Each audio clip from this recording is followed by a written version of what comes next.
Bonjour mes amis, bonjour à vous tous, les anciens et les nouveaux abonnés qui rejoignent la chaîne. Écoutez, je suis en train de me préparer un jus là, c'est le moment de la pause café, enfin café picoré.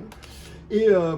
Et voilà, je vous fais cette présentation un peu moins conventionnelle, mais bon voilà, plus détendue, je vous fais découvrir mon bazar. Là. Alors, aujourd'hui c'est pour vous parler de la rénovation de deux transats. Ces transats, je les ai achetés il y a déjà une huitaine d'années. Et il était temps qu'on les restaure. Simplement pour vous dire, ne vous hâtez pas à vous débarrasser de mobilier comme ça, de jardin, qui a priori sont faits pour durer un temps donné, et puis ensuite ça part à la veine, c'est bien dommage. Voilà, en y passant un petit peu de temps, quand les achats ont été faits judicieusement, en général on achète des choses de qualité, eh bien on peut restaurer. Voilà, donc du coup, on va faire durer ces transats encore de longues années. Dites-moi ce que vous en pensez dans les commentaires. J'ai apporté ma touche personnelle, j'ai changé des choses sur ces éléments et c'est, à mon avis, pas très compliqué à faire. Donc voilà. Moi, je vais continuer à boire ce café. Je bois chaud en été, en général, c'est bien mieux que de boire trop frais. Hein, voilà. Je vous souhaite un très bel été et je vous donne rendez-vous à la rentrée. Bye bye mes amis, bye bye. Oui, il était grand temps de remplacer ces transats. Donc nous avons regardé les modèles et bien sûr les prix. Ah oui, les prix, eux aussi ont changé, comme c'est bizarre. Oui, cela vient faire 8 ans que nous les avons. Oui, tout a changé en 8 ans. Ah, ils ne sont plus de la première jeunesse. Et je dois dire que Marie me demande depuis un bon moment déjà d'y mettre les mains. Mais elle sait que je suis très occupé. Inutile de te dire ce que je fais par ailleurs. Tu le sais toi aussi si tu me suis depuis un moment sur la chaîne. Et du fait, tu comprends mieux pourquoi ils en sont à ce stade de délabrement. Bon, cette fois, je m'en occupe, je les rapatrie à l'atelier et je vais regarder ce que je peux faire. Je commence par les déshabiller et je me rends compte très vite qu'ils sont bien fabriqués, ces transats. Les lanières étaient agrafées sur le cadre métallique. Oui, agrafées. Tous les angles étaient protégés sous le sanglage. En 2 mots, ça ne risquait pas de lâcher. Mais avec le temps et le soleil du midi, les lanières de PVC n'ont pas résisté. Et voilà le résultat.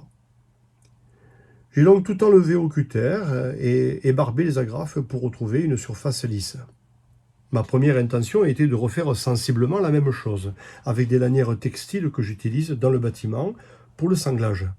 Un produit très résistant lui aussi, avec une très bonne tenue au soleil. Mais, il y a un mais, comme dirait Floki. Les quantités vendues étaient trop importantes et gonflaient le poste matière. Ce n'était pas judicieux d'acheter 1400 mètres de tresse pour en utiliser 150 mètres.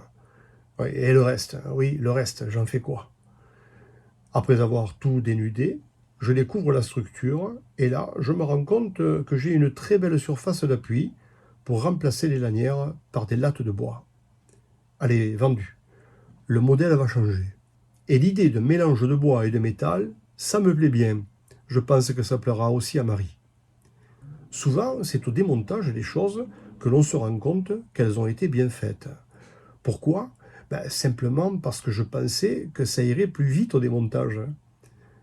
À la suite de quoi, j'ai monté un disque abrasif souple sur les barbeuses pour meuler les agrafes et retrouver une surface lisse. Puis j'ai légèrement maté la laque pour avoir une meilleure accroche de l'anti-rouille. Au départ, avec la petite meule abrasive au bout du mandrin, et ensuite à la main, avec un papier de carrossier grain 120. Voilà, j'enlève maintenant toute la poussière avec un chiffon pour éviter toute inclusion dans l'anti-rouille. Me voilà à l'application de ce vernis anti-rouille. Il est vraiment très bien ce vernis. Son seul défaut, c'est le temps de séchage. En fonction de l'hygrométrie ambiante, il va me falloir attendre entre 2 à 5 jours avant d'appliquer la couche de finition. Mais bon, c'est un très bon produit. À ce stade, je me dis que j'ai bien fait de ne pas les jeter à la benne, ces transats. Car, en passant la soie sur ces tubes et en faisant le tour, les retours et les contours, je me rends compte qu'ils sont vraiment très bien faits. Ça me motive pour la suite et je relativise sur le temps que je passe à leur rendre une nouvelle jeunesse.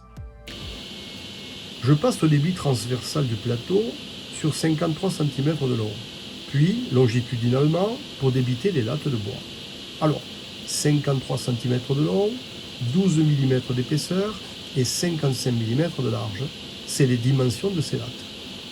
Le bois, ah oui, c'est du bossé, un bois exotique qui pousse en Afrique de l'Ouest et en Afrique centrale, mais pas simplement, aussi en Ouganda, au Libéria et en Angola du Sud.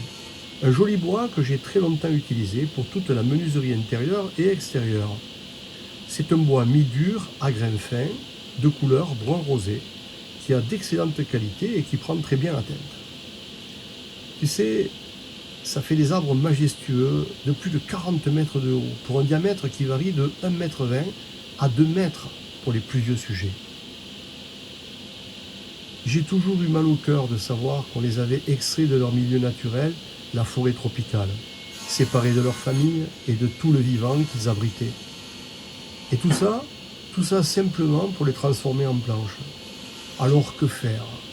Oui, il faut le faire, mais avec respect. Comme dans nos montagnes, il faut savoir prélever et replanter. Oui, ça s'appelle gérer. C'est moindre mal lorsqu'ils sont transformés en meubles ou portes d'entrée, ou plus encore en divers aménagements en charpenterie navale. Mais quelle tristesse de voir ces arbres, honorables ou respectables, tomber pour des choses futiles, qui, faute d'entretien, finiront à la benne. Quel dommage, oui, quel dommage. Allez, revenons à mes lames. J'accompagne ces lamelles de bois avec mon poussoir à aiguille au-delà de la lame. Pas de risque de rejet, mon bois est parfaitement sec et mes outils affûtés. Je te rappelle qu'elle mesure 12 mm d'épaisseur. En dessous de cette dimension, je fais le contraire. Je mets la plus grosse partie du plateau entre le guide et la lame, et du fait, les fines lamelles tombent sur la table, sans risque de pincement entre le guide et la scie circulaire. Donc, pas de rejet. Mais attention, c'est plus long, car il faut à chaque fois revenir sur le réglage du guide pour mettre en butée la pièce de bois sur le chariot qui porte la butée et qui détermine l'épaisseur de la lame en question. Et ce, à chaque fois et pour chaque lame. Avec le poussoir à aiguille, c'est un gain de temps au débit 3 fois plus important, sans augmenter le risque de rejet, je le souligne. Ensuite, je les calibre en longueur avant de les raboter pour les mettre à l'épaisseur, c'est-à-dire 10 mm. Me voilà à la toupie.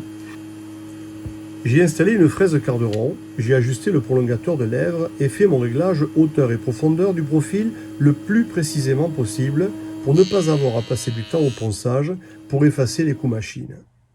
Tiens, justement, parlons-en du ponçage. J'utilise cette merveilleuse machine qui a 2 fonctions. La première fonction, comme une ébarbeuse, la coupe est transversale, ça arrache comme je dis souvent, mais ça laisse des traces importantes sur le bois. C'est très bien pour dégrossir, pas de finition possible avec cette position. Et la seconde a un mouvement orbital, et c'est tout autre chose. En fonction du grain de l'abrasif, plus une trace n'apparaît au vernissage. Oui, dans ce cas, tu respectes la matière, et un peu comme si tu ponçais dans le sens du fil, et là, tu la travailles tout en douceur. Je m'installe à l'étage pour vérifier l'encombrement sur les tréteaux et je passe à l'application de la première couche de vernis. Et là, tout de suite, le bois te révèle généreusement sa couleur, une couleur miel, avec toutes ses nuances, avec des reflets mordorés. Le temps est sec et en une journée seulement, elles ont séché. Je peux égrainer la surface avec un papier déjà usagé, un grain 120 sur les 2 faces, oui, sur les 2 faces, et je renouvelle la même opération. C'est la deuxième couche. Et cette deuxième couche donne maintenant, au-delà de la couleur, de la profondeur et un état de surface lisse et soyeux. Ce matin-là, le soleil est venu m'aider. Il caressait après chaque passage le bois juste derrière moi. Ce liquide mielleux à la couleur ambrée se déposait à leur surface grâce à ces fils de soie. La combinaison était au rendez-vous pour que mes yeux montrent à mon âme le chemin d'un endroit encore inconnu de moi. Il m'a pris par la main celle qui tient le pinceau, et m'a fait découvrir le lieu. Il était vaste et scintillant. Où que je pose mon regard, cette lumière mordorée d'une intensité égale recouvrait tout. L'odeur de miel était omniprésente, j'étais baigné d'une luisance puissante et douce à la fois. Nous sommes restés là un moment sans rien dire. J'ai cligné des yeux et me voilà redescendu. En prenant un rayon, oui, un rayon de lumière. Et malgré tout, il m'a fallu un moment pour revenir. Je n'avais pas vu que j'étais monté si haut. Allez, maintenant je passe à l'application de la laque sur les structures métalliques, juste avant de revenir sur la dernière couche des lames de bois.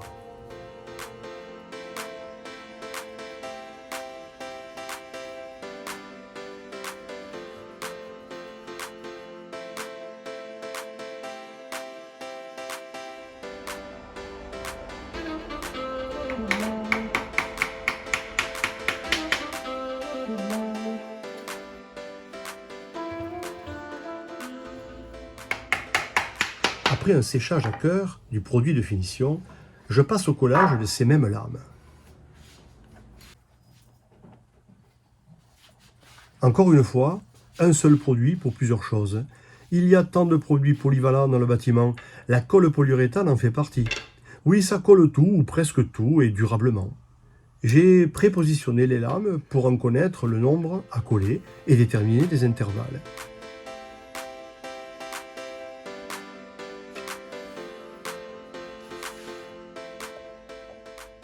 À la suite de quoi, j'ai fabriqué des petites cales de bois à la bonne dimension. Pour le maintien, seule la première est maintenue, avec 2 petites presses, mais un scotch de part et d'autre aurait très bien pu faire l'affaire. Tout le reste est simplement posé sur le lit de colle. Et voilà, il n'y a plus qu'à attendre que ça sèche. Après ce petit passage à l'hôpital des meubles, portes, parquets, lambris et divers meubles meublants, en bois bien sûr, les voilà de retour dans leur fonction initiale. Un peu transformés, pas vrai? Oui, à peine.